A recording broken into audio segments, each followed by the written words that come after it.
بقول لك ايه يا ساحرة؟ انا جايلك من اخر الدنيا وعايزاكي تعملي لي حاجة تخليه يحبني انا بس ويتجوزني انا. لازم يتجوزني ولازم يحبني. ما تقلقيش يا حبيبتي، طلبك عندي. هديكي حاجة تحطها له في الاكل، بعد كده هتلاقيه بيموت فيكي وجاي عايز يخطبك ويتجوزك. بس ما تبقيش تنسي الحلاوة. طبعا حلاوة، بس احلى حلاوة. بس لازم يتجوزني. خدي الازازة دي فضها له في الاكل، بس لازم ياكل من الاكل ده. تمام تمام، فهمت.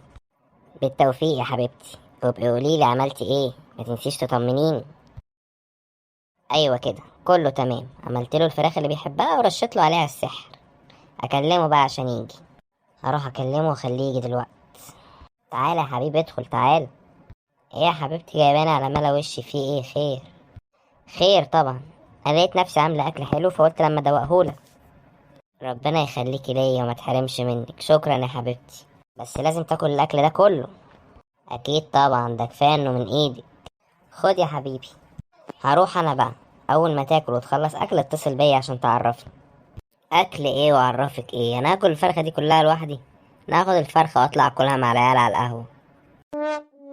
بقول لكم ايه، انا مرضتش اكل الفرخه دي لوحدي، قلت ناكلها سوا. رجوله طول عمرك يا. ابو الرجولة اقسم بالله. يلا بينا ناكل. تسلم ايدك يا حبيب اخوك. كأن الفرخه مبقاش فاضل منها غير العظمتين دول. الف هنا يابا، اعيش واعزمكم، العزومه الجايه عليك بقى. انا حاسس بقى غريبه قوي بعد ما اكلت يابا. انا حبيت البت سالي قوي. مش عارف، حاسس ان انا عايز اتجوزها. لا بقول لك ايه، مش عشان اكلتنا هتخيب. سالي دي بتاعتي انا وانا اللي هتجوزها. انا بحبها اكتر منكم انتوا كلكم. اظبط يالا انت وهو يا. سالي دي بتاعت انا اللي بحبها، ومحدش هيتجوزها غيري.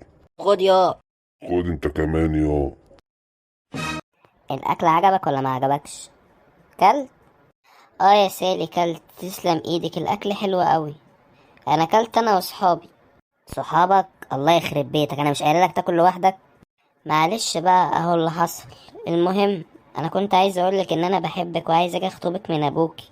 بجد. استنى يا حلو، تحبها ايه وابوها ايه؟ بقولك يا سالي، انا اللي بحبك وعايز اجي اخطبك من ابوكي. ممكن تديني رقم تليفونها وتحددي لي معاه ميعاد؟ بس ياد انت وهو، انتوا لا بتوع جواز ولا بتوع نيله. بقولك ايه يا لولا، اديني رقم بابا عشان اجي اخطبك انا. يا نهار اسود، ايه الوقعه السودا اللي انا وقعت فيها نفسي دي؟ المشكله اللي انا بحبهم هما التلات. الحقيني. ايه اللي حصل؟ انا عملت الخلطه زي ما انتي قلتي وعملت له الاكل، بس هو بغبائه خد الاكل وراح كل هو واصحابه. صحابه؟ وبعدين ايه اللي حصل؟ اللي حصل ان هو بيحبني دلوقتي هو واصحابه، وكلهم طلبوا ايدي وعايزين يجوا يقابلوا بابا. هو الحب حاجه وحشه؟ اتوكلي على الله واتجوزوهم هما التلاتة.